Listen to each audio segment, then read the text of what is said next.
Goat emoji. I will not cuss. I will not cuss. I will not swear. I will not swear. Where sports is the base, life and fun are the results. This is the Brian Snow Show.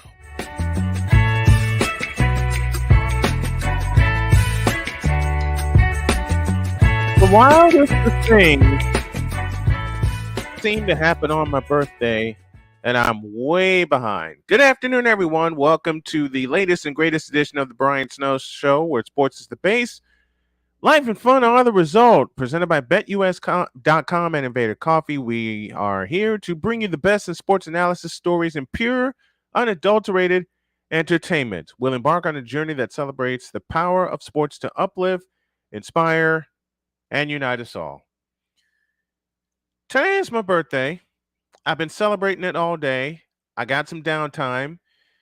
And I know Cole has a slate in front of me, but I'm going to probably purposely disobey it because a lot of stuff came in at the last minute, and I'm awaiting a confirmation from someone very, very special to appear on the show to talk some football.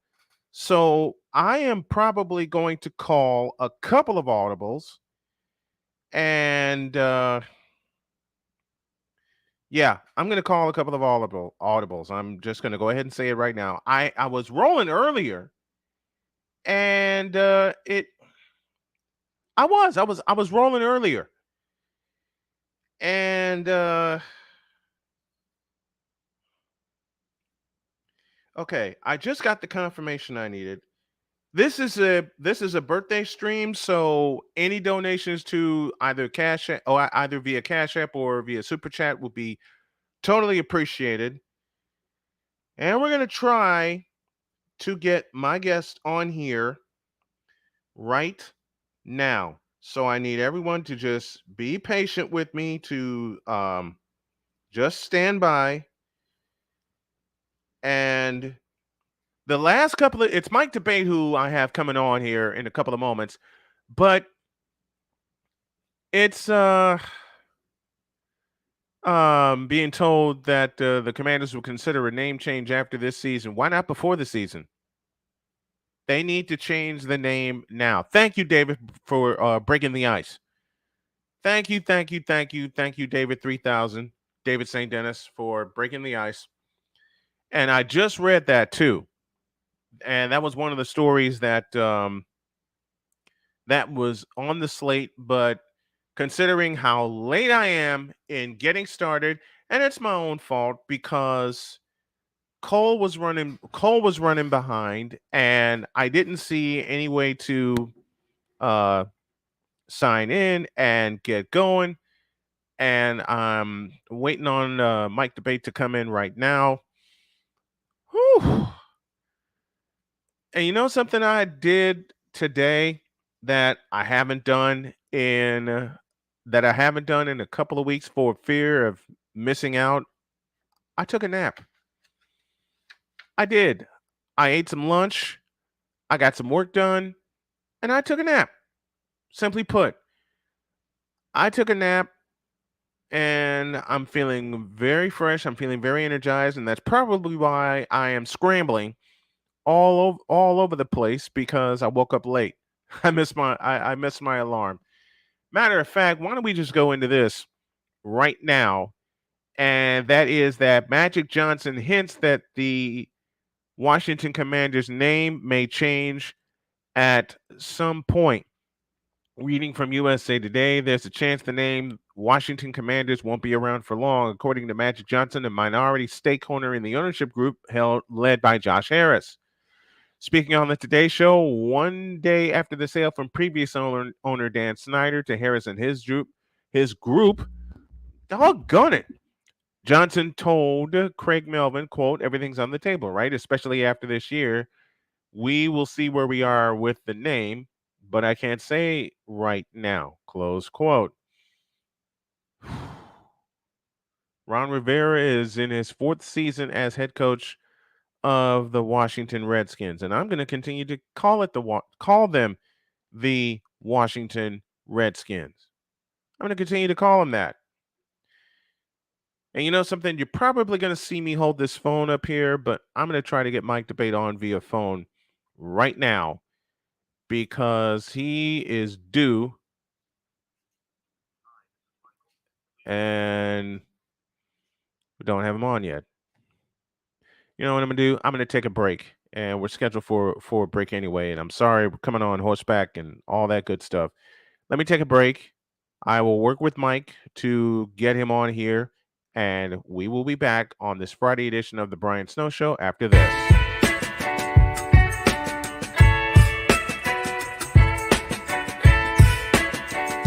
The thing is, until you can erase 3 Februaries, shut up. Where sports is the base, life and fun are the results. This is the Brian Snow Show.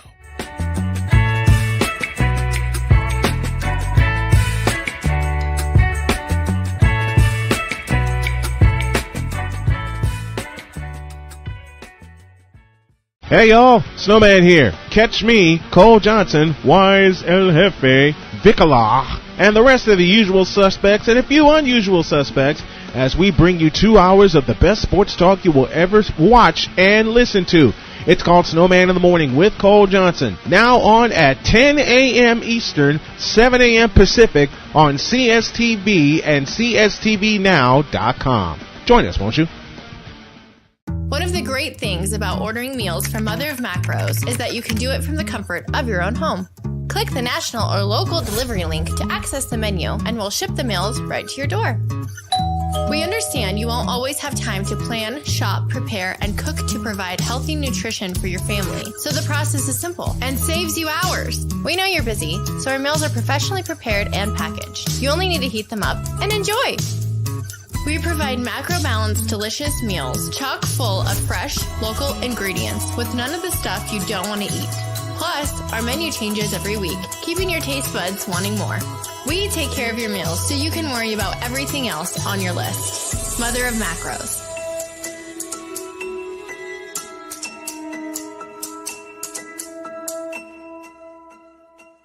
I don't want to grow up.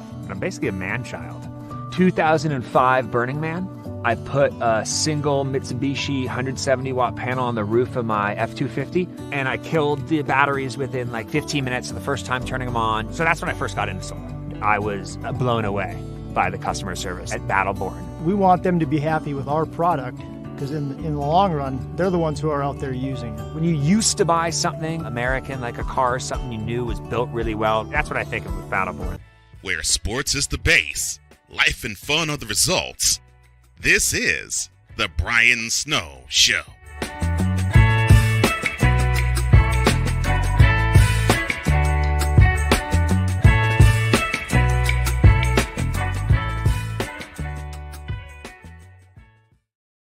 Man, scrambling like crazy, but we are here with you. The Brian Snow Show is brought to you by Recruiting Giants. Our mission is to connect exceptional talent with exceptional companies. We strive to provide innovative and tailored staffing solutions to help organizations build successful teams. By leveraging our expertise and extensive network of industry professionals, we aim to drive growth, foster long-term partnerships, and positively impact the success of both our clients and candidates. We are dedicated to delivering exceptional service, exceeding expectations, and becoming the preferred staffing partner for businesses looking to recruit top talent. For more information, email Mark Zanetto at info@recruitinggiants.com or call 336-587-3659. That's 336-587-3659. Recruiting Giants, where talent meets opportunity. Still awaiting Michael Debate to join me here in hopefully a few moments, but also, this is not only a birthday stream, but this is an Ask Brian Anything stream. So drop your questions in the chat. I will do the same thing, posting this here link on Facebook and stream. I think I'm streaming to Facebook. No, I'm not. This is pure unadulterated improvisation on today. And what you are hearing is me getting the the word and the link out. And as I said, I got Mike Debate scheduled to join me, and I'm dropping some good nuggets here. And if you haven't done so already, for those of you watching via YouTube, hit that like button, hit that subscribe button, and make this thing grow.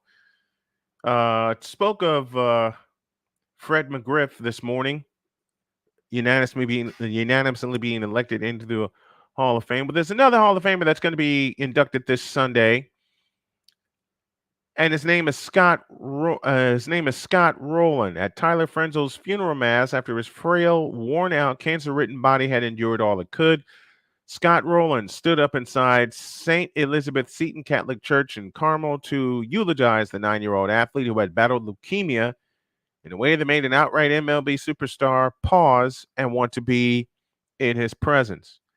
Roland said, quote, "I am thankful that I could be here today to honor Tyler, but I don't have any words. I don't know what to say. I'll just tell you how I feel. I'm happy for Tyler because he can rest now, but I am not happy. I am hurt. I am hurt very badly. I'm hurt because this is the most special little boy who I ever met in my life, and he has the strength and the dignity and the presence of a giant," close quote. Weeks before Roland stood up to talk at Tyler's funeral in December 2004, he and his St. Louis Cardinals team had made it to the World Series due in large part to Roland, whose two-run homer in the sixth inning of Game 7 of the National League Championship Series gave St. Louis the National League pennant.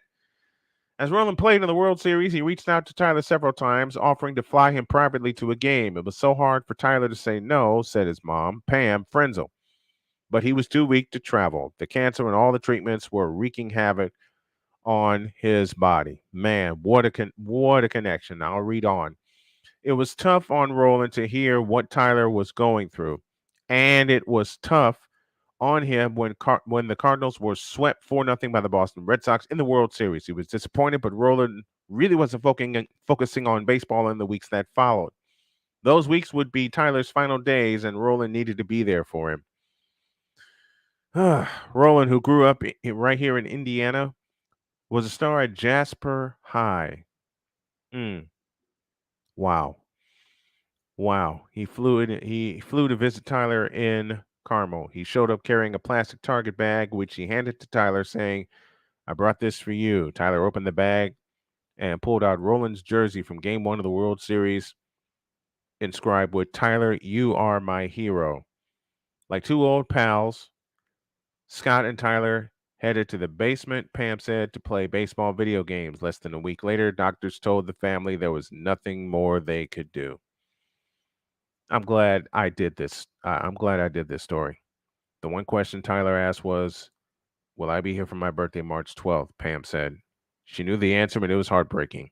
Pam told Tyler they could celebrate his 10th birthday anytime, and she quickly put together an unforgettable laser tag party. Tyler's family and friends were there, and so was Roland, signing baseballs for everyone in attendance. You know, doing this on my birthday, having survived cancer, I want to talk about and spread stories like this to any and everybody that could use that could use a boost. You know, because reading this, and I read all that from USA Today, it makes me realize that life matters more than anything else, even more than sports. And as many times as I have told my own story of beating pancreatic cancer, I know there's a lot more stories I need to tell. A lot more. Um, Man, this is the toughest thing I ever had to do. This is real tough. It's tough seeing stories like this because now with the new purpose that I have, it's with the new purpose that I have, it's now a story that I need to share. It's not only a story of survival, but I want to share a story of hope. It's a story of hope that I want to share now. And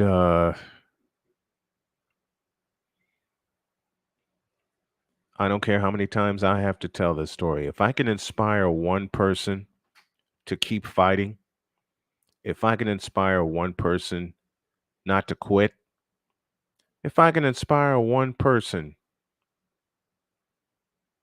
to chase their dreams and to realize their dreams, then I've done my job. And that's my job now. That's my job now.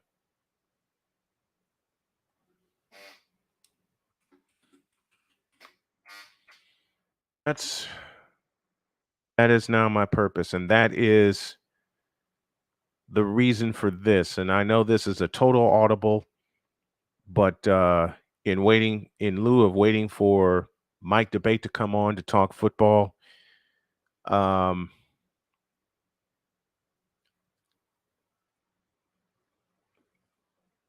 I don't know, Tyler. This story about Tyler's gotten me shaken up right now.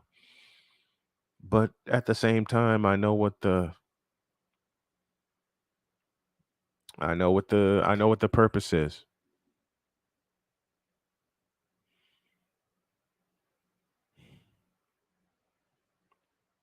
I know what the purpose is, and it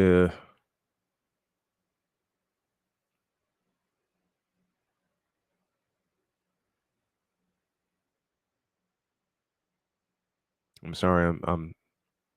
I'm sorry. I'm so silent right now. But after reading that story, it's just the most difficult thing that one of the most difficult things that I've had to read. And for that little guy, for Scott Rolen to be so moved to do everything that he could for him. And now Roland's headed to the Hall of Fame. I know he will take Tyler with him. I know he'll take Tyler with him. And if it sounds like it's hitting me kind of hard, then yeah, it is. It is.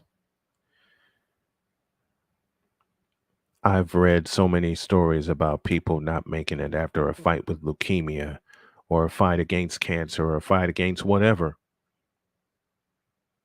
And I've lost a few people close to me because of both, because of leukemia and because of cancer. Hell, I lost both my parents.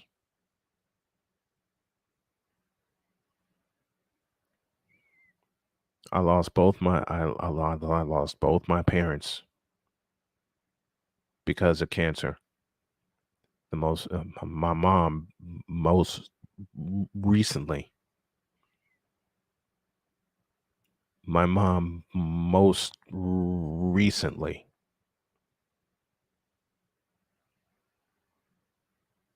So yeah, this kind of stuff always hits me hard. It does. It just does. It just s- serves as a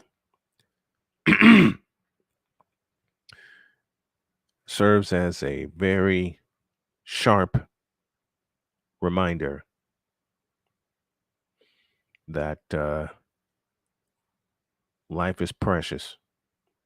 Life is one to be lived. Life is not one to be um, given up on. Life is good God. This is really tough on me. This is really tough on me. And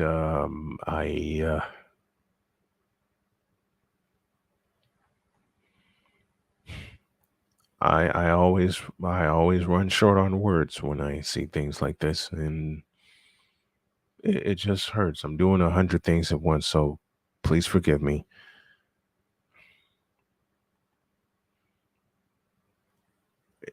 It's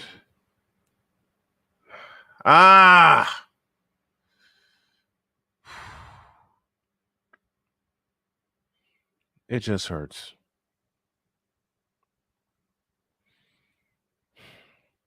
Because every day I live is one more day I hope to inspire others to live.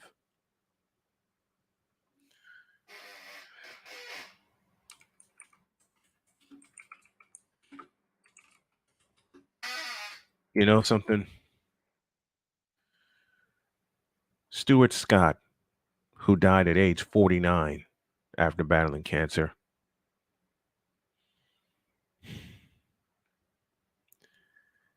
he said, when you die, it does not mean that you lose to cancer. You beat cancer by how you live, why you live, and the manner in which you live. So live, fight like hell, and when you get too tired to fight, then lay down, rest, and let somebody else fight for you. Man, that little guy, now I wish I could have met him. Now I wish I could have met him. And just giving him a little more inspiration to push and to push on and to push forward.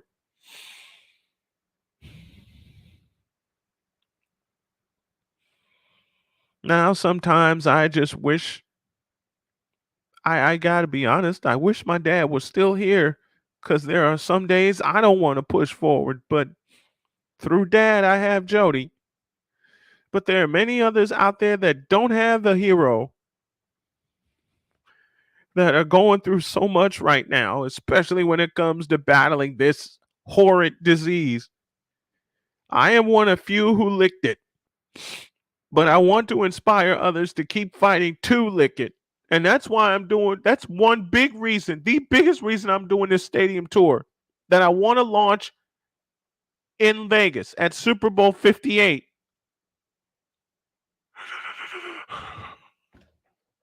Damn it.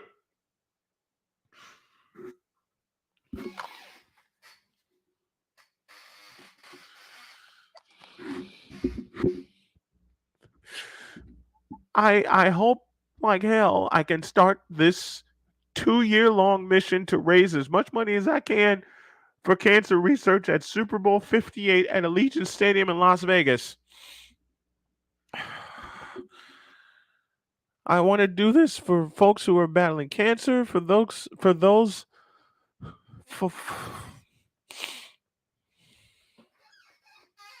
it.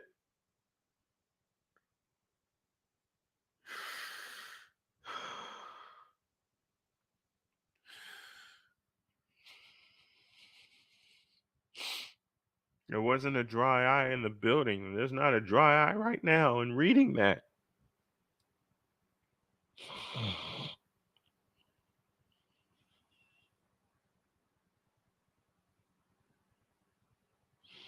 I'm sorry, everybody. I'm gonna catch my breath. I'm gonna take a break. I am probably gonna shed a lot of tears throughout the rest of this show, but give me a few. Let me compose myself because there's a lot more that I want to say. And I know I'm totally off the board in doing this, but give me a few minutes and I'll share the remainder of my story. And I hope I use this story. I hope that someone catches on within earshot to use this story to inspire and to be inspired to keep fighting. Just keep fighting, everybody, no matter what you're going through. And if you think, I'll say more when I get back. Give me a minute.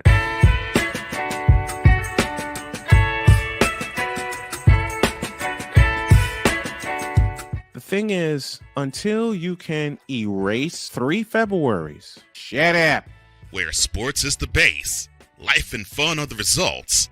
This is The Brian Snow Show.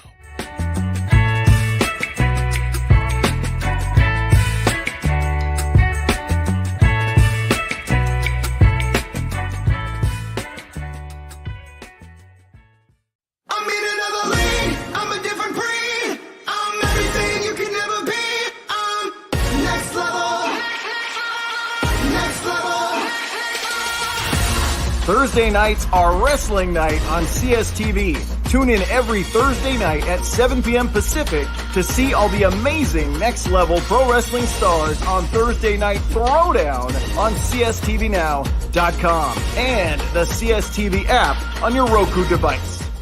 PK Tire Pros, your one-stop on-the-spot auto service headquarters for a complete line of quality tires and auto services. For years, we have provided the Stockton, California area with the latest products and unprecedented services for everything we sell. And for years, our customers have been coming back. Take a look around. If you don't find what you need, visit us in Stockton, California. From the latest and best in tire technology to the services required to keep your vehicle looking good and running great, PK Tire Pros can get you out on the road quickly and at an affordable price. Stop by soon to see why so many people consider PK Tire Pros to be the one-stop shop for all of their tire needs. At PK Tire Pros, our friendly and knowledgeable staff, quick and dependable service professionals, and affordable prices all come together to make driving out on a new set of tires easy. On top of that, we never tire of tires. Stop by and see us, and you'll be glad you did.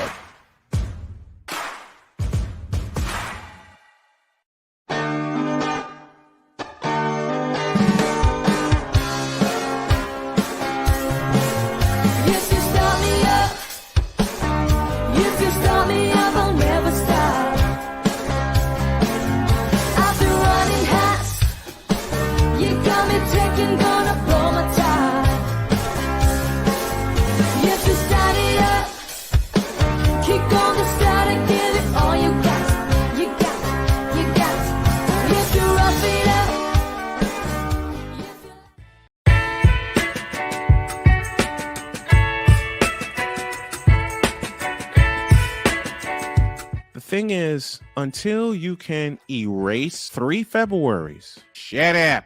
Where sports is the base, life and fun are the results. This is the Brian Snow Show.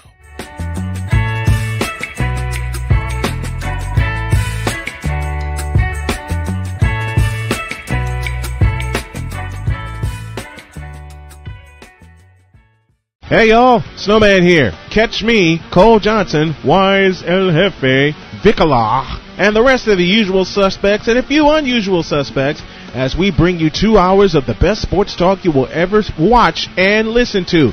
It's called Snowman in the Morning with Cole Johnson. Now on at 10 a.m. Eastern, 7 a.m. Pacific on CSTV and CSTVNow.com. Join us, won't you? One of the great things about ordering meals from Mother of Macros is that you can do it from the comfort of your own home. Click the national or local delivery link to access the menu, and we'll ship the meals right to your door. We understand you won't always have time to plan, shop, prepare, and cook to provide healthy nutrition for your family, so the process is simple and saves you hours. We know you're busy, so our meals are professionally prepared and packaged. You only need to heat them up and enjoy. We provide macro-balanced, delicious meals, chock full of fresh, local ingredients with none of the stuff you don't want to eat. Plus, our menu changes every week, keeping your taste buds wanting more. We take care of your meals so you can worry about everything else on your list. Mother of Macros.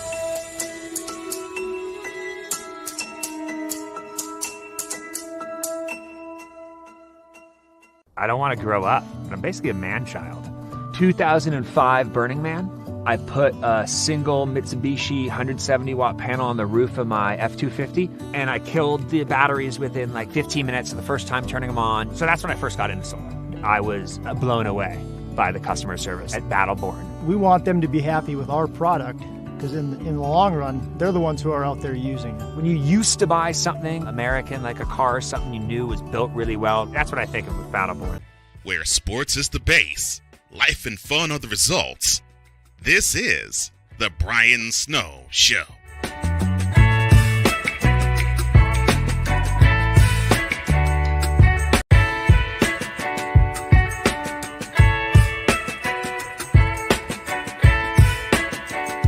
The thing is, until you can erase 3 Februaries, shut up. Where sports is the base, life and fun are the results. This is the Brian Snow Show.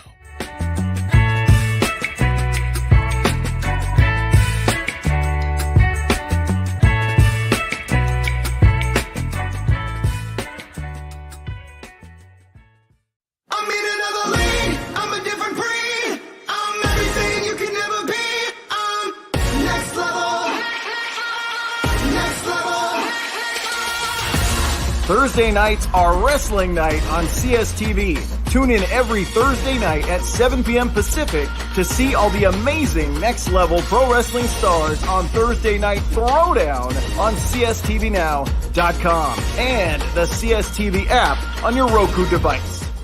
PK Tire Pros, your one-stop on-the-spot auto service headquarters for a complete line of quality tires and auto services. For years, we have provided the Stockton, California area with the latest products and unprecedented services for everything we sell. And for years, our customers have been coming back. Take a look around. If you don't find what you need, visit us in Stockton, California. From the latest and best in tire technology to the services required to keep your vehicle looking good and running great, PK Tire Pros can get you out on the road quickly and at an affordable price.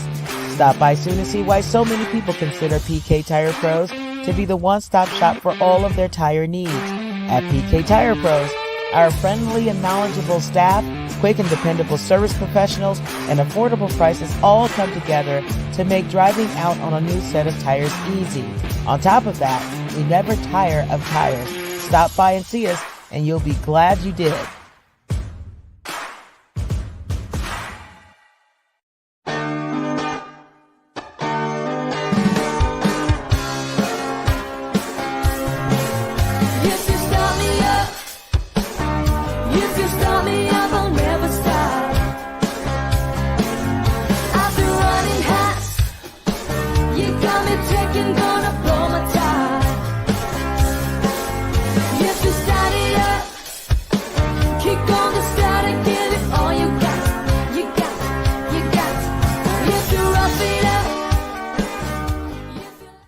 Where sports is the base, life and fun are the results.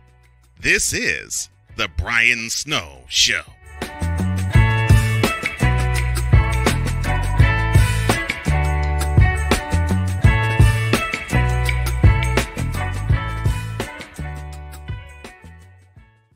Okay. I think I've got it together. I'm going to try to keep it together, but after reading that story of Tyler and Scott Rolen and everything that Tyler went through, and here I am, 51, beating cancer, and that little guy couldn't. And now I understand why. I totally get why. The treatments, just like it did my dad and my mom, it ate him up. It ate him up, and he was too weak to travel. And that's part of the reason. And I realized that my dad could never join me in the booth. He was too weak. He was physically too weak to join me in the booth for a game. And I wanted to at least once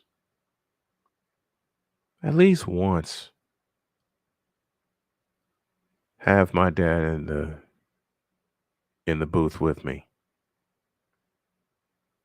Could never make it happen though. And there are some days I wish I would have tried harder to have him in the booth with me.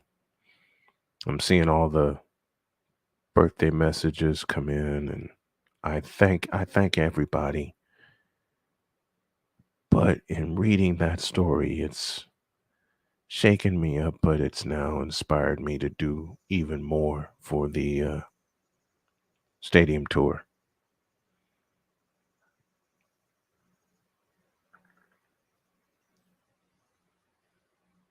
It's inspired me to do even more.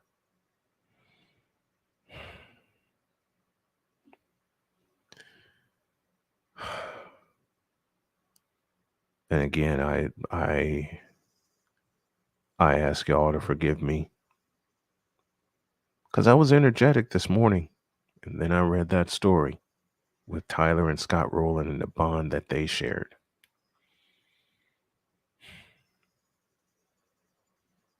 I gotta laugh now.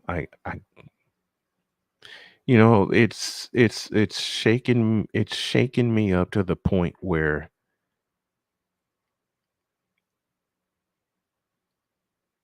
I'm really shaken up. I don't know why. I don't get it. Why is this hitting me so hard?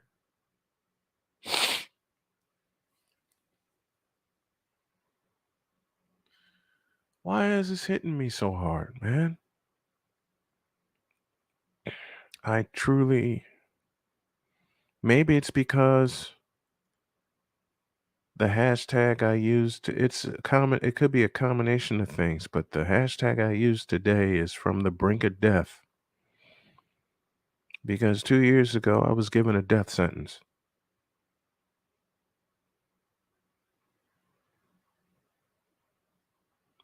There was only one tumor, and Tyler had many tumors, and they couldn't get them all, and there was nothing more they can do. And reading those words of a kid being told by a doctor there's nothing more they could do breaks my heart. And it's nothing against anybody. Trust me, I know life happens. I get it.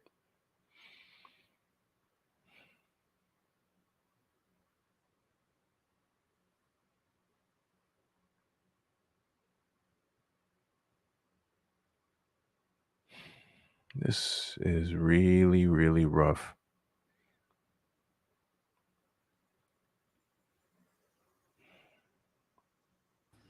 Victor Locke is now with me. What's up, Victor? How you doing, Snowman? I'm not. Reading that story has hit home with me. Oh, I know. Part of it could be also a form of survivor guilt, and you shouldn't be guilty. You shouldn't be apologizing because you did nothing wrong. I mean, dude, you're 51 now. I know. And how incredible it is for me to say that my best friend of 20 some odd years, 23 to be exact, went from being told that he was going to be in the ground to celebrating 51 in front of a microphone. It is rather incredible. And when you survive stuff like that, sometimes you think about the ones that didn't. And you're like, man, could I have done more? Should I have done more? You told me, and I apologize for bringing this up, but you told me after Sarge passed away that maybe if you didn't go to sleep, if you didn't, take a nap. I did. But what did I tell you? That there was a reason why. Because God didn't want you to fall apart. And Sarge wouldn't either. And I'm going to tell you right now, that man upstairs is so doggone proud of you for where you are now.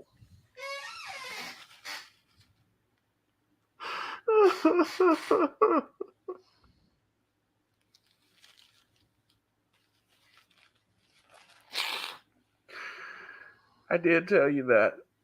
Those, besides my mom, you were my first call when he passed, and Mom came in like right after when he did. And just like I said before, man, he is so doggone proud of where you are now.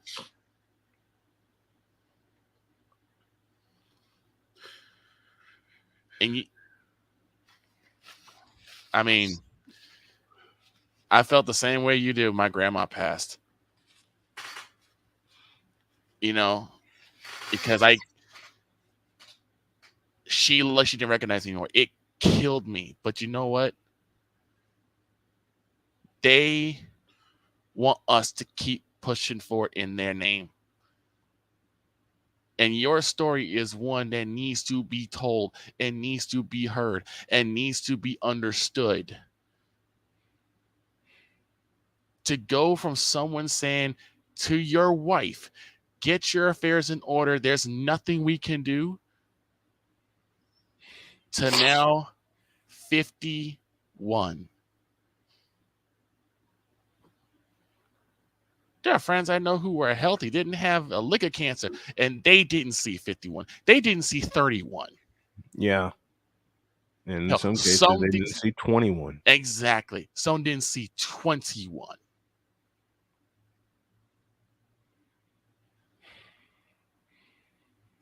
Yeah. Survivor's guilt is real, and I'm fighting it right now. Y'all are seeing it live on the air, and you're hearing it. Now, I really want to do this stadium tour. I have, if my purpose wasn't solidified when I came up with the idea, it is now.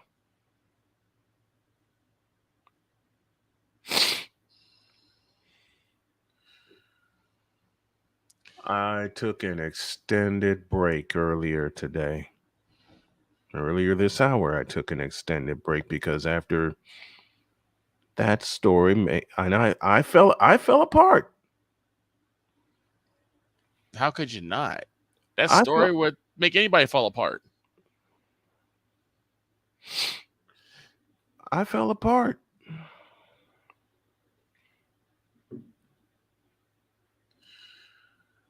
It happens, man. It happens. I really that story really pulled at me, and it's a calling, man. Mm-hmm. It makes you want to do more. That's exactly. Now I know I have to do more. Let it be motivation. Don't let it be anchor. Let it be motivation. No, this is not anger. I said not. I didn't say anchor. I said anchor. Anchor. Okay.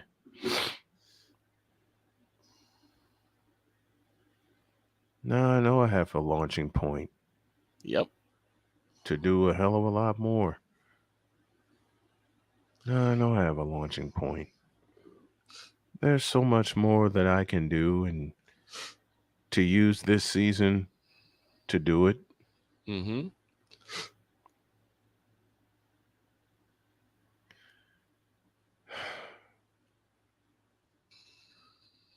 All right, I'm gonna take a break, and I'm gonna start hour 2 early because the one thing that we need to do here is laugh. And I got a story for you already. Oh no.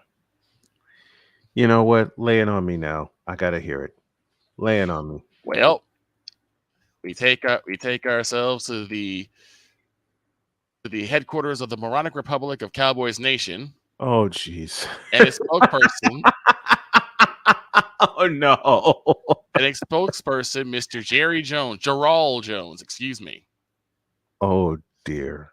Where he says the Cowboys will deliver capital punishments after the Commanders' $6 billion sale. None of that sentence made any sense. Not a lick. And now he said the same thing.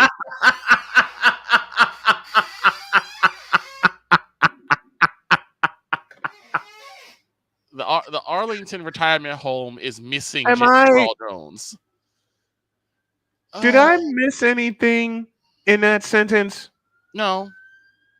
To realize that made no sense whatsoever, and I'm using laughter to pull myself out of the pit, folks, because y'all saw it live on the air where I was really down, and for Tyler and for everybody else that's fighting, this is for you. This laughter is for you. What the hell about that sentence made any sense? I have no idea. Like for him to my man, again, for him to open his mouth at any point in time, talking about delivering capital punishment? In what form, first of all? Sir, get your team in order first before you can talk about any type of punishment. Yes. You still got to get Dak. I don't know what's going on in the Monarch Republic, but for some reason, everyone's trying to make all these different promises that they know good and heck well they can't keep. Dak Prescott, anyone? Dak Prescott, I'm going to throw less than 10 interceptions. What weapons do you have, Dak? I guess if you continue to do quarterback draws, you're not gonna be able to throw interceptions, I guess. Which will bog down the offense even more. I guess when you do Right? handoffs, you don't have to worry about throwing a lot of passes. Which again will bog down the offense even more. Won't it? And who's gonna carry the load for him? Your guess is as good as mine. Because if they're banking on Tony Pollard, they're not going to see him for at least the first 6 games. Yeah.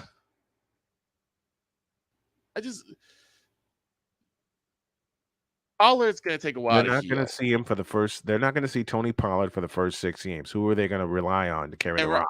And right now, Pollard's unproven.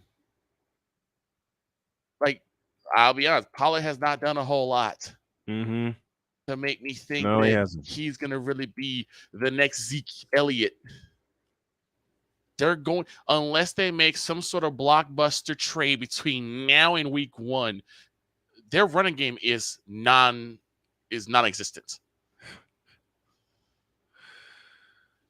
But Jarrell Jones, to open his mouth and say and fix it to say that, oh my God, it's like I don't get it. Why does he say such? Wait a minute. You know what? I retract that question. I should know better than to ask a rational thinking Cowboy fan when I'm about to ask. I should know better than to ask you that question, because you don't have an answer, just like I don't have an answer. Yeah. I do not have an answer to that. No one does. What the hell are they thinking? No one does. No one has an answer to half of the dumb stuff that let's come out of that old man's mouth. Capital punishments? In what form? I mean, pick sixes, I guess. Again, in what form? I mean... And you wonder why I, as a Cowboys fan, have to continue to put my head right back down every time. Every year. This is what I said to Deeds when we were talking about expectations. We as Cowboys fans put so much of these outlandish expectations on ourselves because we keep telling people we're going to Super Bowl next year. We're going to Super Bowl next year. We're going to Super Bowl next year. Look at this. Look at this. Josh, I love you. Capital punishment is watching their Thanksgiving games. That's more so indigestion, but I get it. I get it. I'm trying to find this. Capital punishment. Oh my God. How? It's a home. Oh my God. Oh, okay. I think I found the quote. This is what Jarrell said. Yeah. Oh no. Quote. It's a Hallmark day. Excited about the prospects of going into Washington and giving them some capital punishments. Close quote. Again, with what? Yeah. With what are you going to do, Jarrell? What is your team going to do to execute this capital punishment, Jarrell? Now, we usually do this in the morning, but I'm going to do it here. And now a selection from the Wonder Bread Choir entitled "Please Go Away."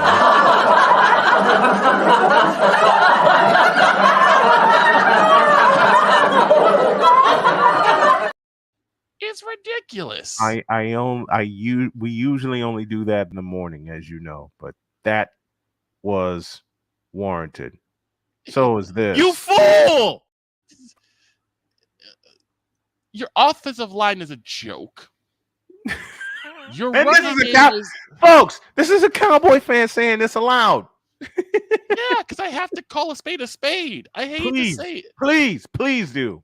Your offense line is a joke. Mm-hmm. Your quarterback is a mental midget. And your run game is nowhere to be found. Pollard is not going to come back until 6 games later. Non-existent. You don't have a backup. You are literally hitching to Pollard. That's it. Because you can't hitch your wagon to Dak Prescott. No. I have seen nothing from Dak Trash Scott since he's been in the league for me to say, hey, he's a franchise quarterback. I have said this about Dak for a long time, and I maintain this. He is not that bad talent-wise. He's got a heck of an arm, and he's got some quick legs. He can run. Right. But the end mark of successful quarterbacks is they stick in the pocket, go through their progressions, find the best option, and throw the ball where their receiver can catch it. And that is on a consistent basis. I'm sorry, did you say consistent basis? Consistent basis. That's what I thought you said. Not against an aging Tom Brady and a really, really bad Buccaneers team. I don't talk about all the time. Dare I mention what happened the following week in the playoffs? Exactly. Against Prescott? No, you don't. No. Dare I even think of mentioning that? No, you really don't. It's just how can Dak? I gotta ask you this question, since the moronic Republic of Cowboy Nation loves hitching their wagon to Dak Trash Scott. Okay. How can Mr. Irrelevant destroy the Cowboys in one quarter? One. Who was calling the game? Who was calling the plays for the Cowboys? That explains it. There you go. Not to mention, you have a clown on the sidelines calling your plays. Did I forget to mention that? I'm sorry. Let me remind you guys, you have a dancing clown on your sidelines.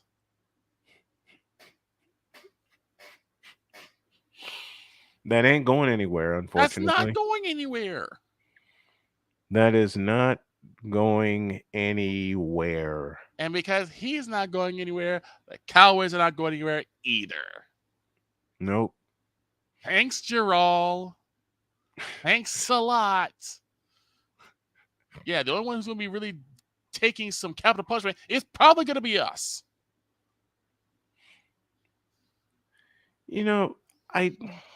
Because the biggest problem with the Commanders has been their ownership, has been Snyder.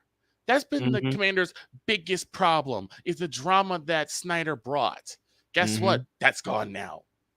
Oh, and by the way, we brought probably one of the nicest, kindest owners in one Irving Magic Johnson. Yes. A guy who everybody's going to want to play for.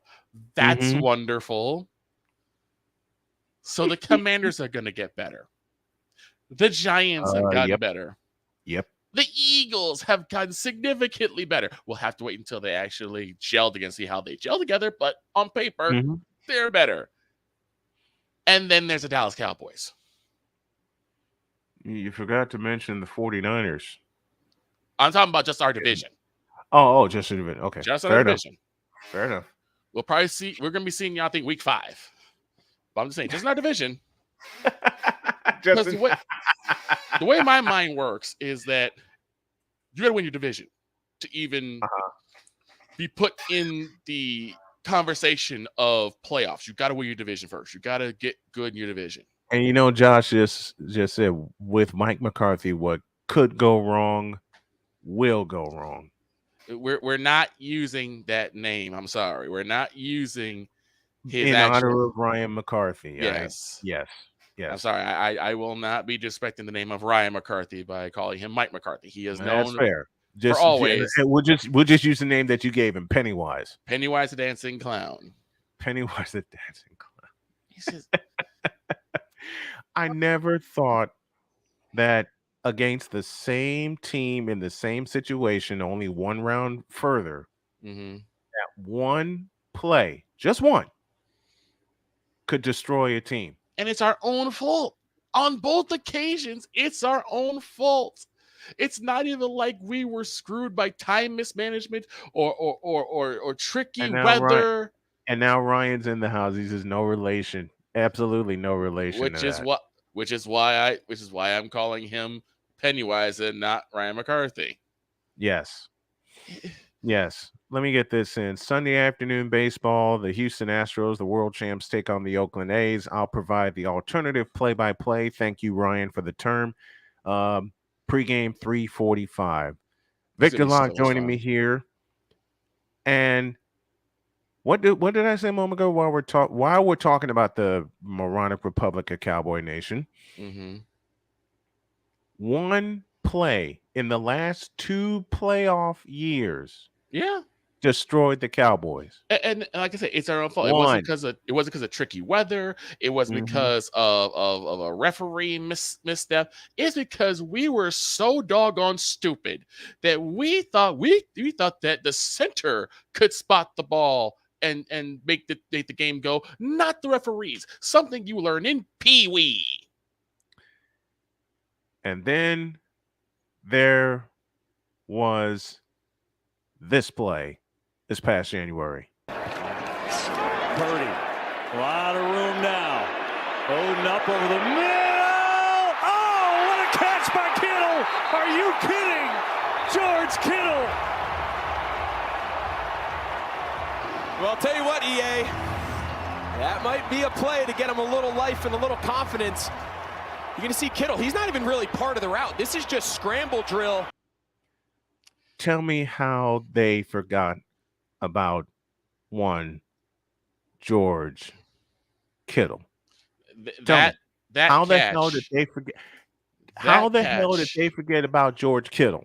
That catch made this man's career. That catch made George the Animal Kittle's career.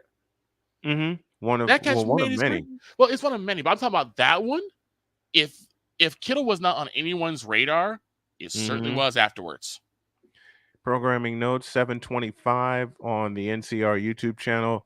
The alternative play-by-play of the CFL's second longest rivalry, the Toronto Argonauts and the Hamilton Tiger Cats in the Battle of Ontario. Definitely will be checking that out. I was gonna say, I'll definitely tuning in for that. Definitely will be. Wait a minute. Pennywise is Pennsylvania McCarthy. I'm from New Jersey. It's just, only Ryan could. And I'm gonna be honest. I would love it if the Cowboys did well, because simply, I want Stephen A. Smith to shut up for a year. If the Cowboys make it to at least the NFC Championship, I firmly believe that Stephen A. will shut up for a year. I won't have to hear his voice. That'd be wonderful for me. It's going to take more for me. For him to shut up, it's going to take more than that. Well, they're going to have to make it elite. They're going to have to make it Super Bowl, but I don't see that happening this year. I don't see it happening for a while. I would say it's going to take at least, if McCarthy leaves by the end of this year, by the end of this season coming up, I give it at least another 3 to 5 years. But they would have to take some. Wait a minute, I take that back. I was going to say that would have to take something cataclysmic, but then you have the last 2 times the Cowboys played the 49ers in the playoffs. I was going to say, we already had that, Snowman. We've already had that. We've had it twice. Let's not forget that this past year we saw our star running back, Ezekiel Elliott, line up at center. Oh, God. Running back center. Maybe that's why the running back situation is so bad right now in the NFL, because coaches don't know how to use running backs anymore. I cannot. What does Cole often say? No lie to be found. You want random music? These are random musics. It's more like ranting music at this point. Ranting music. And it's insulting. You said ranting music, y'all. It's insulting for an actual Cowboys fan to see that and then have some moron come up and say, oh, we're going to Super Bowl next year, right? We got them next year. Did you not see what I saw? For those of you who correctly hid from the last play, in Dallas in the playoffs. Here's what happened. To get to the quarterback here. Prescott takes off running the football. Whoa, I don't think this is going to work out. It will. They'll be able to clock this. They were planning for it. It's down. Oh, my gosh. Oh, the official gets in the way. The game's over. Gosh. The game is over. Oh, he did. Oh, they're going to look at this. It's going to be over because the umpire has to touch the ball. Of course, that's ridiculous for a game to end like that, Jim. Wow, I am livid if I'm a Cowboy fan and if I'm a Niners fan. That's the end of the game. The game is over. The game is over, and San Francisco. Wow. Yeah, you want to know why the referee had to get in the way? Because the idiots that are our front line decided, let's box him out like it's basketball.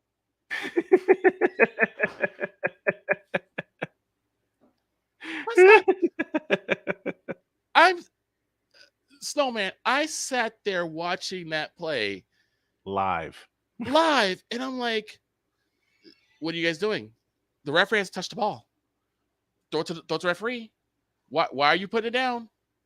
He has to touch the ball. He has to. Oh, they're going to blow this game. They're going to blow this game. And they had a chance to win it. They had a chance to win it. They had a chance to get down and get the winning score. If Dak tosses the ball to the referee, who is sprinting in, who is correctly sprinting in. Who's sprinting in, you're like, okay, he gives the ball to the ref puts it down, immediately you can either spike the ball or you have 1 second left. Yeah. You have you have an extra play and you get 1 second. Yes. You have an extra play. It's like, I don't know what these guys are doing. And then, like I said, the following year, your running back is lined up at center. And you wonder why we're not taken seriously. This would be why. They got run over. They got absolutely obliterated. I don't understand. Ezekiel Elliott got. Why don't I just show him? No, you really don't have to. You really don't have to. No, you don't. Yes, I do. No. Why are you cringing? I feel like how Wise felt this morning. Just stab after stab after stab. Well, y'all stabbed yourselves. I didn't stab nobody. Well, I am.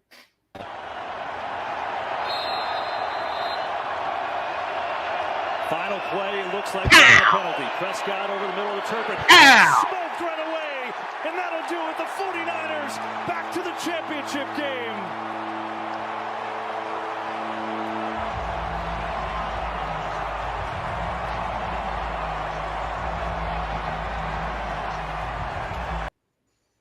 The look on his face says it all. I feel like Wise now. What did I ever do to you? And in response, I use your word. What you mean? You know what I mean. I've had a good... Whatever are you talking about, sir? Don't start with that mess. I had a good 5-6 months not having to think about that. And you're like, hey, let me show you it again. But I showed the George Kittle play first. Yeah, because that was a good play for you. It wasn't embarrassing, now was it? No, but it was for Trayvon Diggs, who tried a shoulder hit and missed. But then you want to show something that's going to be embarrassing for me that I got to deal with now. Like this?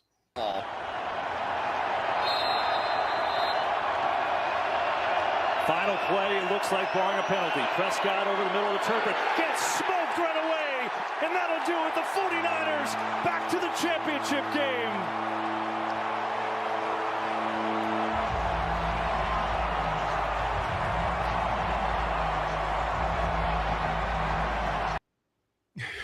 All right, just keep kicking a man while he's down. Just keep kicking. Keep on kicking a man while he's down. I'm not kicking. You were certainly kicking. How?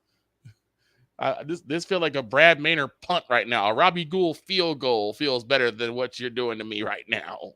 I have no idea of which you speak, sir. Stop lying. Stop the cap.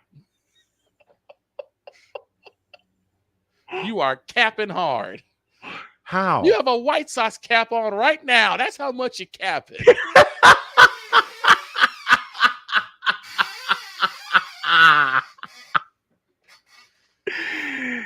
Whatever do you mean, sir? What do you mean, whatever do I mean? Just what I said. No. You know exactly what I'm talking about. I did nothing. If I showed you the first game of week 1 when the Bears beat the Niners, you'd be having a problem. No, I wouldn't. For 2 reasons. 1, we were playing in a monsoon, and 2, what was the final records for each team? Yeah, you are correct there. Small victories, but yeah. I mean, hell, we were 3-4 before we went to the Rams and kicked their ass.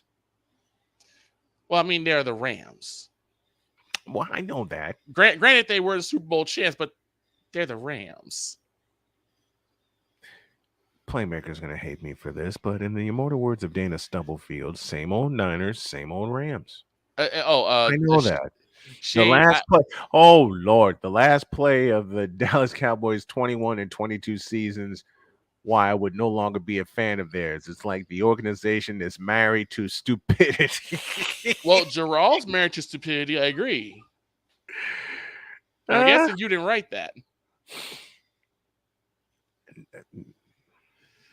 I spoke it, but you know who wrote it. I was going to say, I'm guessing that must have been Mr. Johnson. Yes. Another comedic uppercut on the poor lone Cowboy fan taking the beating. But no, I got to go back to something that Shane said, and I do agree with Shane on this. The Cowboys have not been taken seriously since the days of Emmett and Troy. I wonder why. You wonder why. Maybe because they were actually men. They were actually leaders. They actually took the game seriously. They actually played the game correctly. Take your pick. They actually cared. Troy, Emmett, playmaker Michael Irvin, Deion Sanders, Alvin Harper. When these guys actually played like they had a brain in their head. Jimmy Johnson was their coach, and Gerald stupidly fired him. We had Jimmy Johnson, and now we've regressed to a dancing clown. From a champion winning coach to a dancing clown. Congratulations, Cowboys. Congratulations. Do I hear a golf clap? Yes, you do.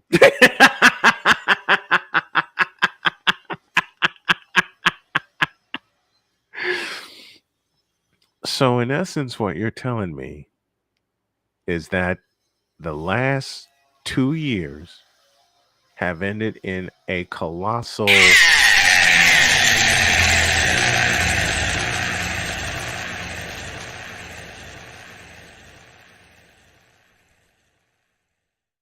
An L will have to carry until week 1 of this coming season. And we'll probably be carrying that all the way through to this season too. Yes. The Swami is not going to touch that. And here's the thing. Go ahead. And the thing is, yes, I am still going to be a Cowboys fan because I've loved the team for so long. Mm-hmm. I can't change now. But here's the thing.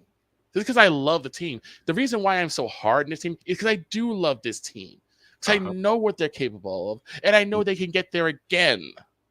Yeah. They can get their act together if they ever decide to get their act together. Yes, this is what fans do. Fans are critical of their team because they want them to get better. Mm-hmm. They want them to get better.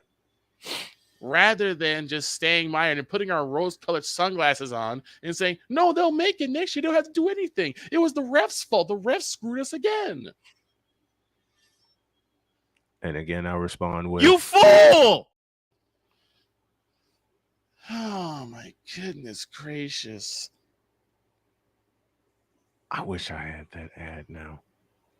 That one. You know what? I'm going to do it. Oh, no. I'm going to do it. What are you about to do? Because Shane asked a question. Oh, no. I got to do it now. Because Shane said, isn't Dallas where this university lives? So I realized that I think, even though it's not advertised, right, there has to be a place for stupid people.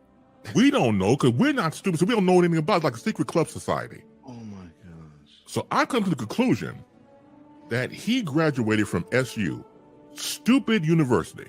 Yeah, get all the stupid ass letters that go along with graduating high honors of being stupid. I can't do no more, man.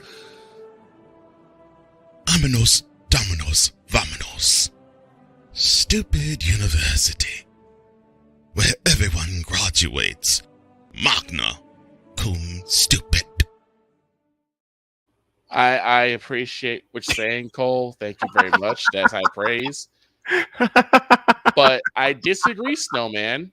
I do not believe that stupid universities where Dallas resides. No. I think they have another form of education. I believe Dallas resides in Antonio Brown Academy. Be all the clown you can be at Antonio Brown Academy. From the mind of Vicola, which is where I may as well empty the chamber. This was born. This moment of bronze sexual stupidity is brought to you by Hooked on Bronix. When you start talking like an idiotic bronze sexual, Hooked on Bronix can set you right. Call 1-800-YOKAY.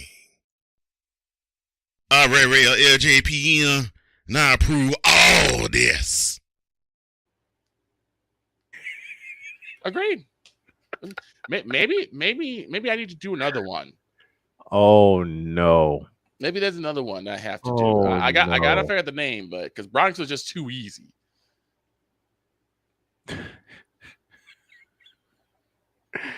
I better take a break. We'll be back.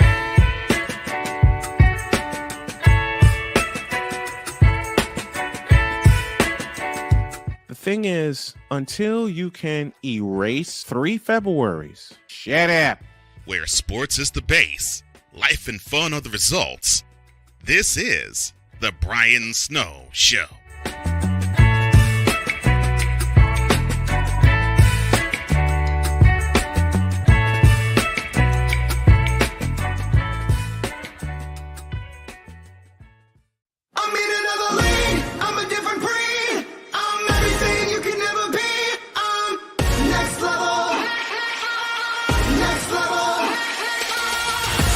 Thursday nights are wrestling night on CSTV. Tune in every Thursday night at 7 p.m. Pacific to see all the amazing next-level pro wrestling stars on Thursday Night Throwdown on CSTVNow.com and the CSTV app on your Roku device. Where sports is the base, life and fun are the results. This is the Brian Snow Show. 21 after the hour on this birthday edition of the Brian Snow Show. And thank you all so much for all of the birthday wishes. So I've been given an order by my executive producer. Oh no. When we were overdue to take a break, and then Cole Sports says, no, Vicola was cooking. Cole, this will get him cooking again.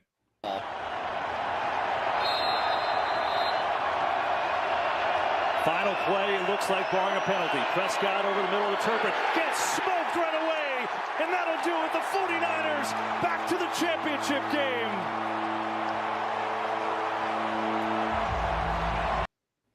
Now, Cook, I'm going to pull this. I'm going to pull this clip down. Okay. So I don't get cussed out, yelled at, barked at, woofed at for, according to Victor, continuing to twist the knife. It's just, when you see a play and you just question of, what was the plan here? Mm-hmm. What was the plan in that play? I have no idea. You have one lineman. Yeah, because everybody else is lined up in is split out. You have one line. You do realize there's a shotgun formation where you could have 5 wideouts, right? And you can still have all the linemen. You do realize that's a play, right? There is. But no, we're going to have one lineman. Oh, by the way, that lineman is also our star running back, who's probably never blocked before like that, right? Not in that capacity. No. Not in that capacity. I mean, not in that. Not in that capacity. Shane is stupid. You see what he wrote? It's just a knife. You just keep hitting the finisher after finisher without going for the pin. No, I agree.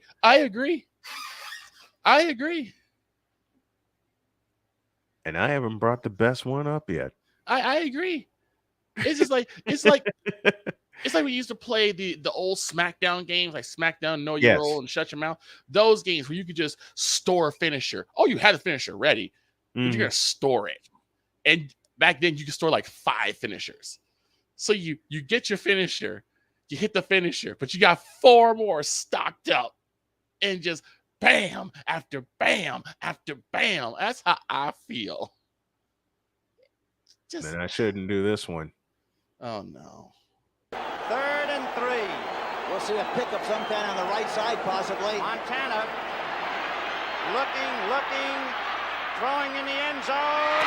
Clark caught it. Dwight Clark. See, with that one. Well, with that one, it's a different case because both sides were good. Just Montana's Montana. I can live with that. Because Montana's Montana. Yes. He was not leaving that red zone without a touchdown. No, not in that situation. No. So I can give that. I'm fine with that. What is that? What is Shane said? Cole Victor's had over 20 years ago.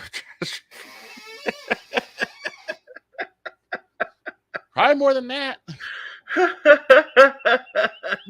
But what's worse about it, Shane, isn't even so much of just the idiocy of the Cowboys themselves, but just again, that I am always forever associated with this moronic republic that can't keep their mouths shut for 15 seconds.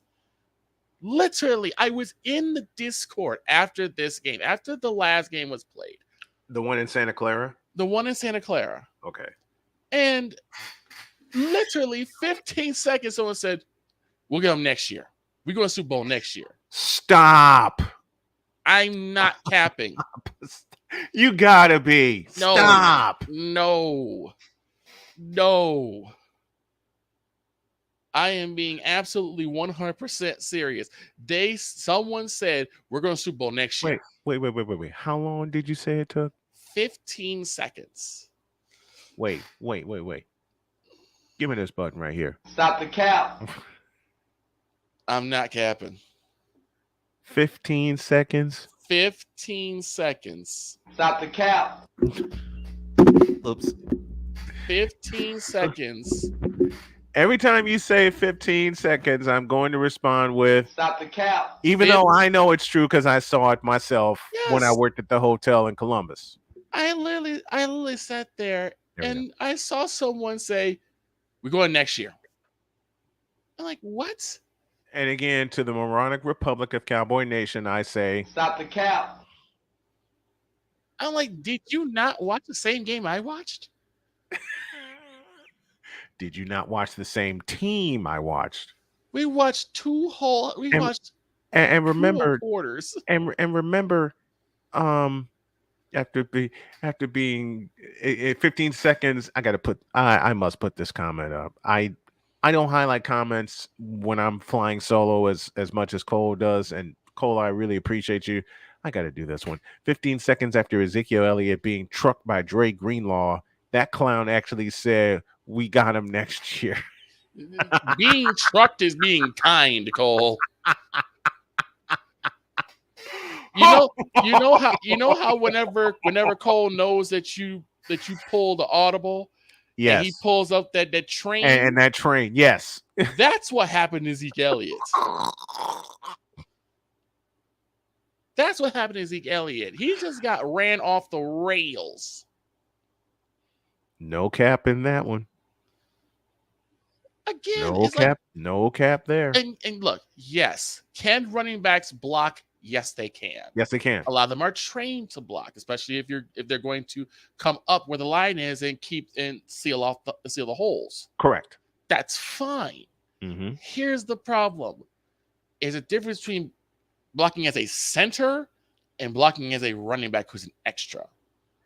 Dude, Zeke got freight lined into last millennia. Yeah, he did. Thank you, Dre Greenlaw. Yes, he did. 15 seconds. Thank you, Dre Greenlaw.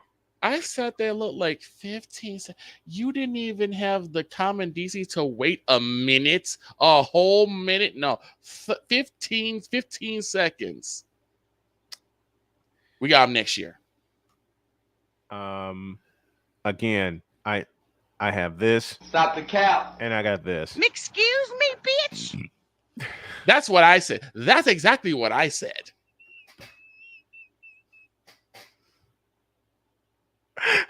That second part is exactly what I said. You mean 15 seconds after Dre Greenlaw or Aziz Al-Shair, I think that was the correct linebacker, told Ezekiel Elliott, I'm the juggernaut, bitch! By running him over. I mean, do you remember back when Brock Lesnar first came into WWE? Yes. And he just did that straight, like, almost steamroll type of clothesline? Yes. Where you didn't go back, you just went down. That's what happened to Zeke. Like I said, he got told, I'm the juggernaut, bitch! And again, 15 seconds. They're capping already. Yes. I was there like, guys, you didn't even have the common decency to wait an hour to actually gain some self-reflection. And what did I even say after the Cowboys won against Tampa Bay? I said, well, looking forward to get beat by the 49ers again this year. You did. Because as much as I wanted the Cowboys to win, as much as I wanted the Cowboys, I knew we didn't have the weapons. We didn't have a line to speak of. Y'all want to hear a funny story? Victor called me during that week when we were getting ready for the divisional round, and I made an appearance on A Pizzle's show, the Four Horsemen of Pick'ems. Victor called me and he said, well, how bad is it going to be? That was his first question to me. Victor can verify this. That was his first question to me. Yeah. What's the damage? His first question to me. Matter of fact, his statement to me was, the Cowboys are playing 49ers again. I said, yeah. And I'm already giggling. I'm just waiting for the other shoe to drop. I'm already giggling. And then Victor follows it up immediately, says, okay, how bad are we going to get it? It was more like, what's the damage? Yes. I knew what it was. I knew what it was. Like I said, we didn't have the horses to really contend. And I knew that. Right. I just wanted Why does the moronic republic keep thinking that they can? They're morons. They don't think. No lie to be found. Morons do not think. Look at bronsexuals. Look at Cubdom. Oh, God. Look at the fans that Kyrita Pinkett Smith has. They don't think. Oh, Jesus. Wait a minute. So in one sentence,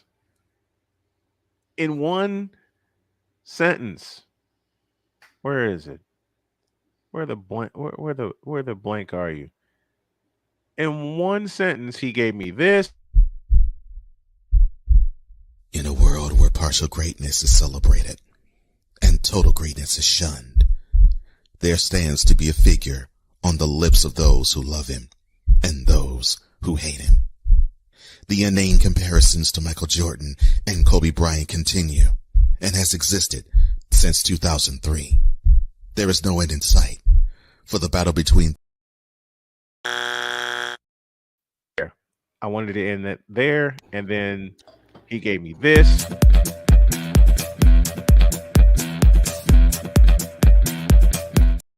And then he tripled it with Kyrita, because I don't want to even say the last name. No, it's just like I don't even want to say the last name. It's like the morons don't understand, and there's no self-awareness with these people. This is why I said the only way that this gets fixed is if the rational fans, rational fans stand up and say, "Shut up." And you can insert 2 words in the middle of that. Yeah. Or use the new rock quote you have. That too. Oh. Hold on a minute. I believe I have that. So you mean to tell me that where is it? Listen, right here. So you mean to tell me that there's a certain phrase that needs to be told to the moronic republic, and it sounds like this? Shut up, bitch! Oh my God! Exactly. Exactly. That's what I'm pretty sure that at some point Mr. BS3 has told the moronic republic that at some point. I'm pretty sure Chris Dietz has said that to Cowboys fans at some point. To moronic republic. I know I have. What have we done to the moronic republic of Cowboy Nation? Kawhi. Unfortunately, this group is so doggone loud that anyone who calls themselves a Cowboys fan gets linked up with these knuckleheads. And so we get the beating. It's only after we say, no, you must understand. I was a fan of the 90s Cowboys. And like, I get it. I had one of my good friends, Blake. I told him I was a Cowboy. He's like, why on earth are you a Cowboys fan? I said, I've been a Cowboys fan since 1991. He's like, oh, I got you. When they were champions. Yes. Oh, okay. I get the same with the 49ers. I get the same with the 49ers. Oh, you're just a Johnny come lately. Dude, I've been a fan since Montana to Clark. Oh, yeah. So you rolled all of the ups and downs. Yes, I did. and it's funny because like he said, well, what about the Cowboy fans now? Like, we don't talk about them. They're the moronic republic. We leave them alone. They are not part of us. Why the you lying? Why you always lying? Ouch. Rude. You set that up. Hey, look, I'm just saying it from my perspective. They do not speak for me. Why the you lying? Why you always lying? They don't. That's not a lie.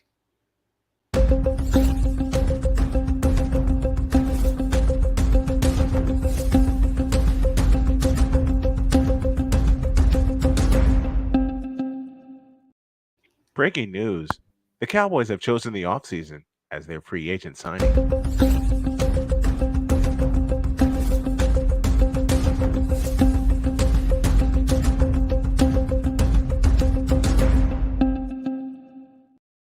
Too easy. Well, they chose the couch, but I get it. Too easy. Lord have mercy. Just that thought just made me choke on water. Shane, for that rock clip. Thank you. just that thought made me choke on water. All right, I gotta give you this one. Any man that is a rose-colored glasses wearing Cowboy fan needs to be told, Mister, will you please wake up? That's not happening. I know. Because the bad part is that, and I've had people tell me that I'm not a real Cowboys fan. What? Yeah. Why? Because I'm so critical of Zeke and Dak. Because like after the whole thing, I said Dak's a mental midget. He can't take pressure. He can't take pressure. Every time things don't go his way, every time adversity happens to him, he shrivels up. He shrinks back. Mm-hmm. And like, oh, you're not a Cowboys fan. Dak is amazing. What?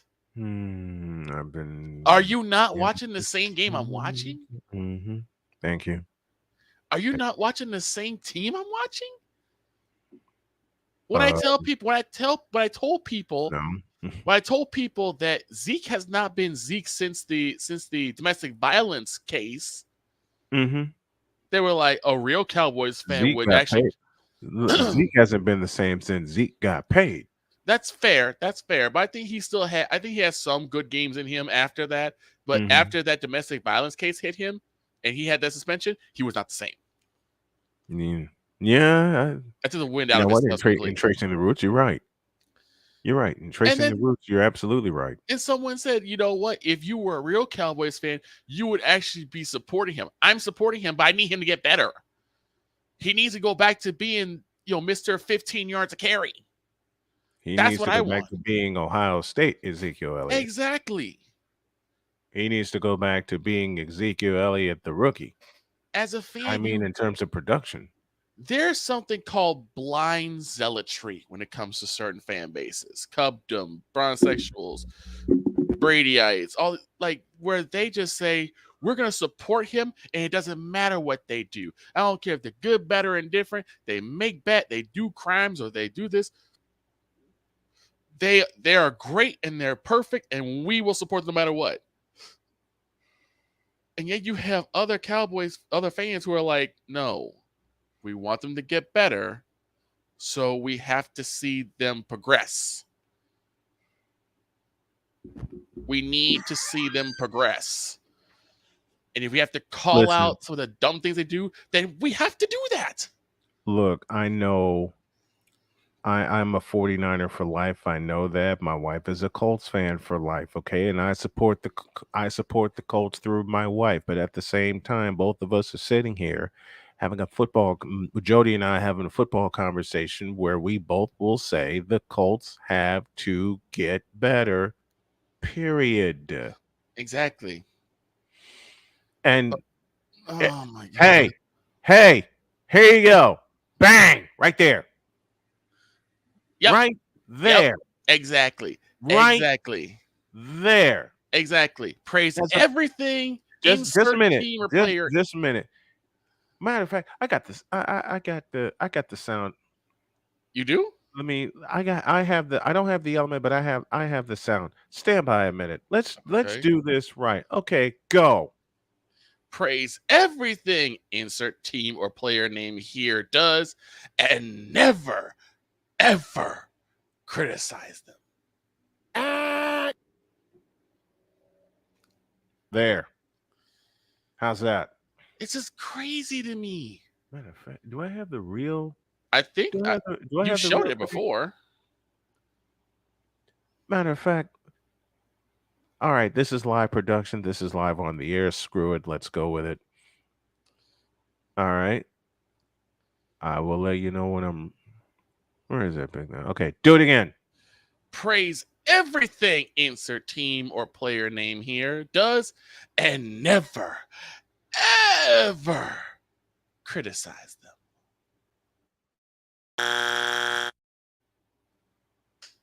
There you go. There you go. It's like in Coles. It's like, oh jeez, I can't. It's gotten so, and I do question, like, where are these former players who were champions for the Cowboys? Where's Troy Aikman? Where's Emmitt Smith? Michael Irvin, take off the orange suit. Oh God. Put on your jersey and your pads and get out there and run drills with these guys. I know you can still do it. Because the receivers need to run some drills. I've never seen a receiving core this slow. And soft. Soft.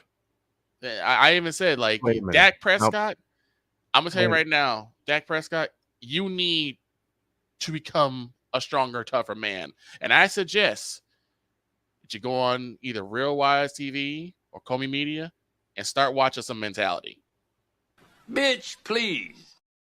Would be his response.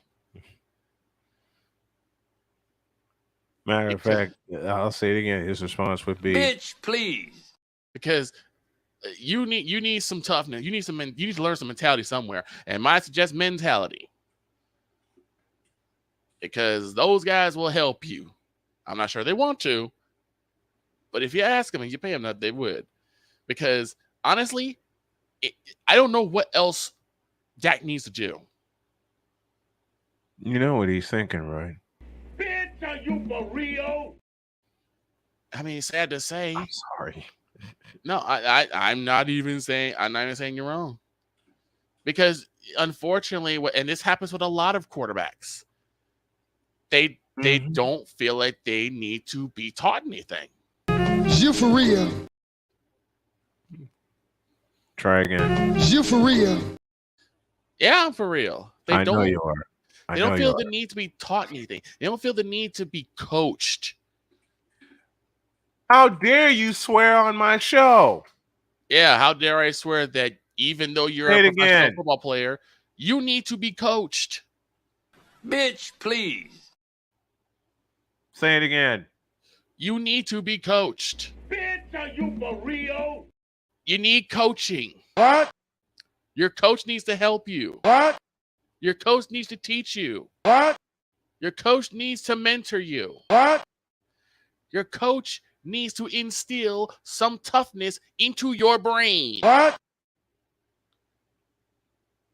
Your coach needs to humble you.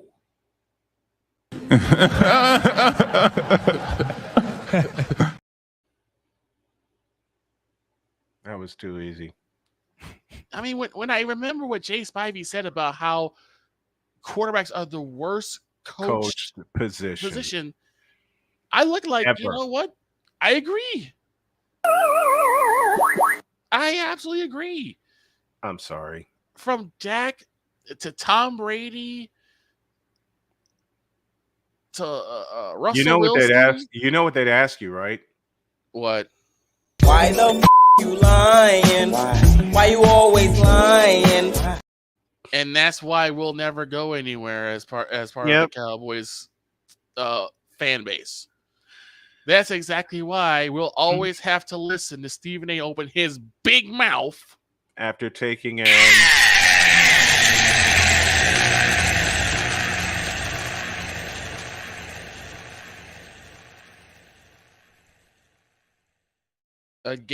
and again and again. You know, we started this a little over an hour ago by saying one play the last 2 years has ruined the Cowboys. Yep.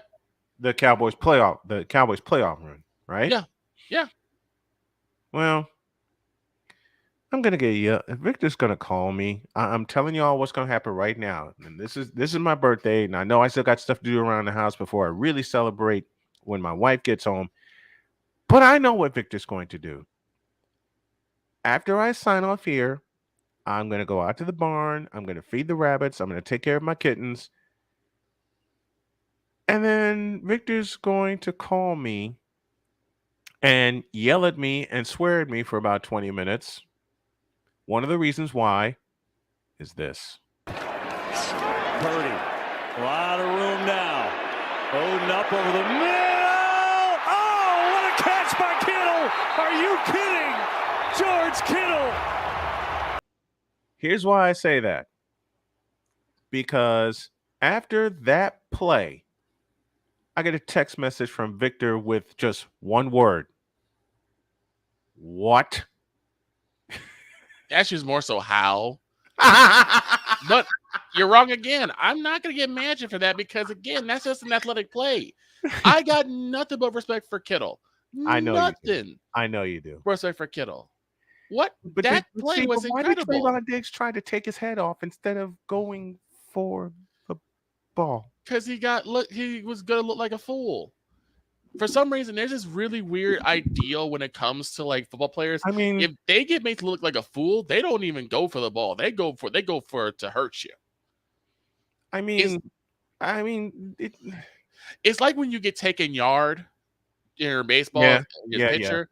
Yeah. You get so angry, the next one blows by the dude's head. Mm-hmm. You buzzing back because you're so mad that he made you look stupid. That's what happened. That's what happened to Diggs. He was so mad that he looked so doggone foolish. He's like, man, I'm gonna take this dude's head off, clean off. And Kittle watched the ball and him and managed to do a matrix move. I mean, that's concentration. Tell me how he managed to do a matrix move on Trayvon Diggs.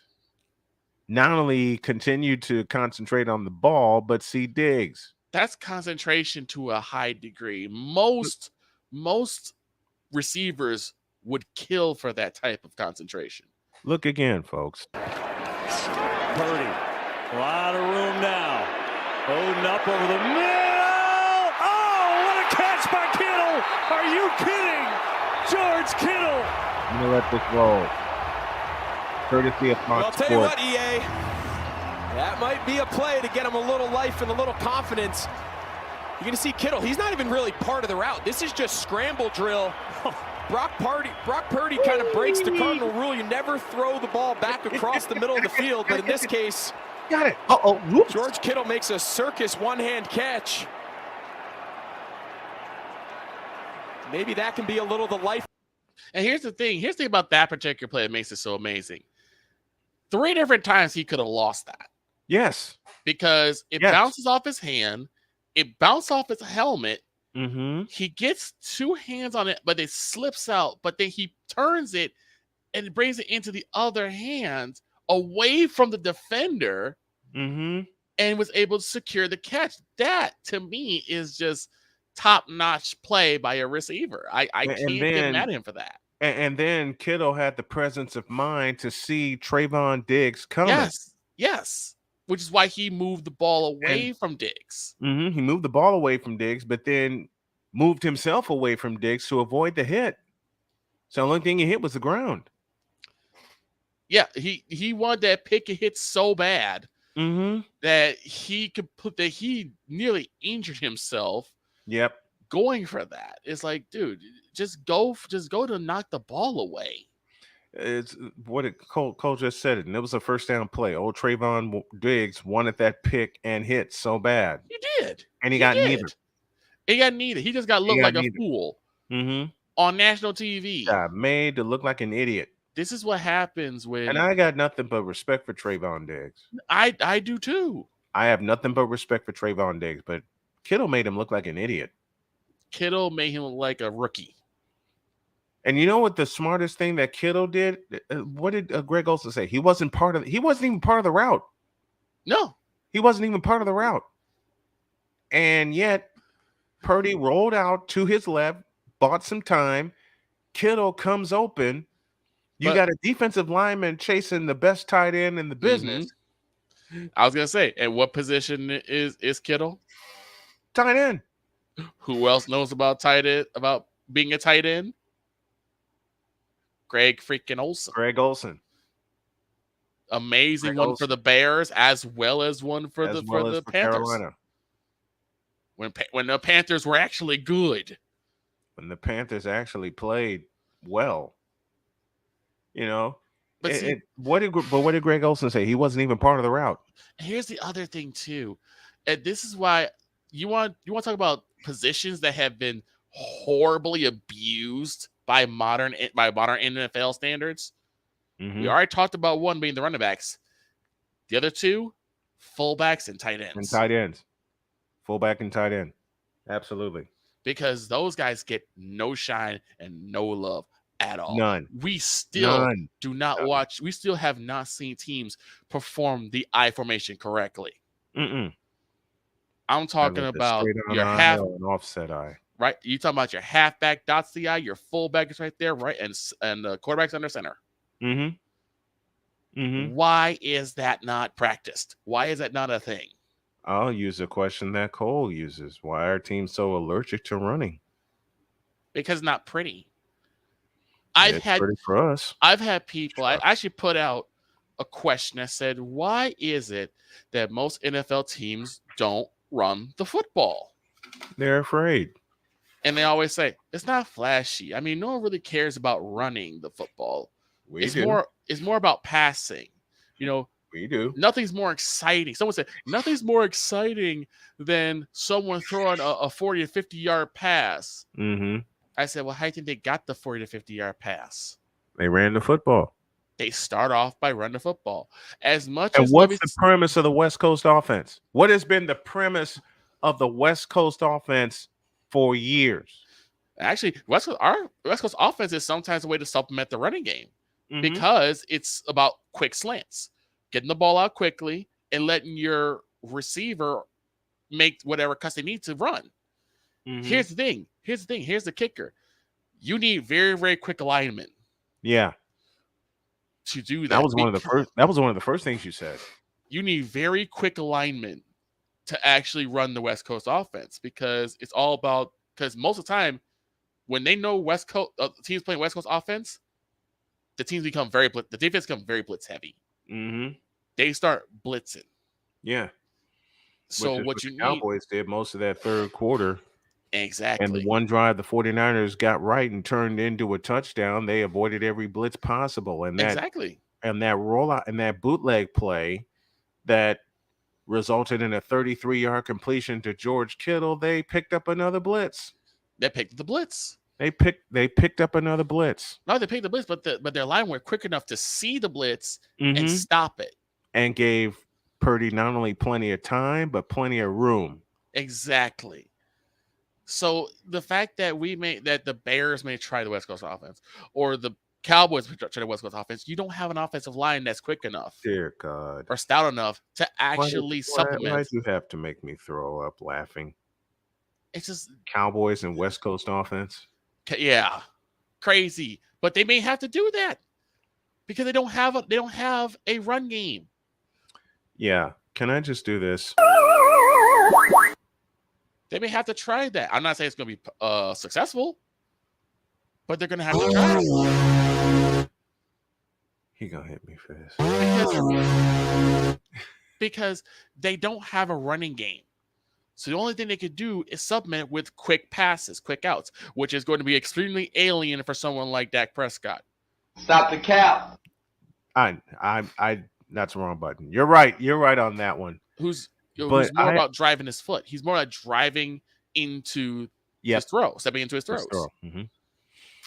But I just have one final question for you, sir. Okay. Kind sir.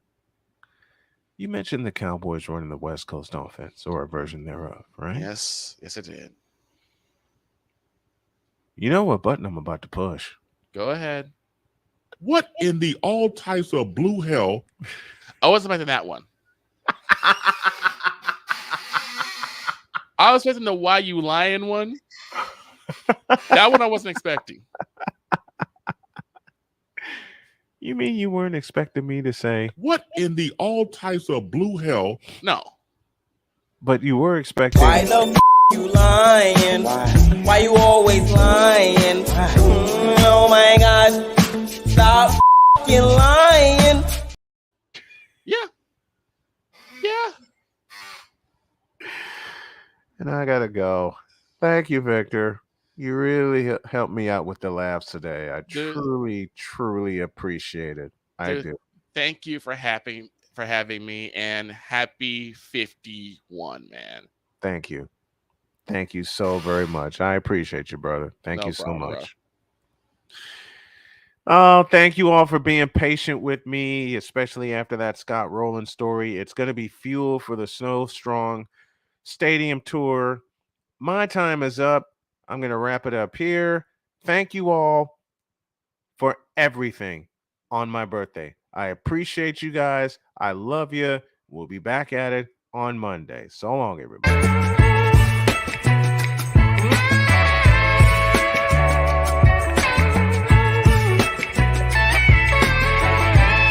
Thank you for tuning into The Brian Snow Show. where sports is the base, life and fun are the results.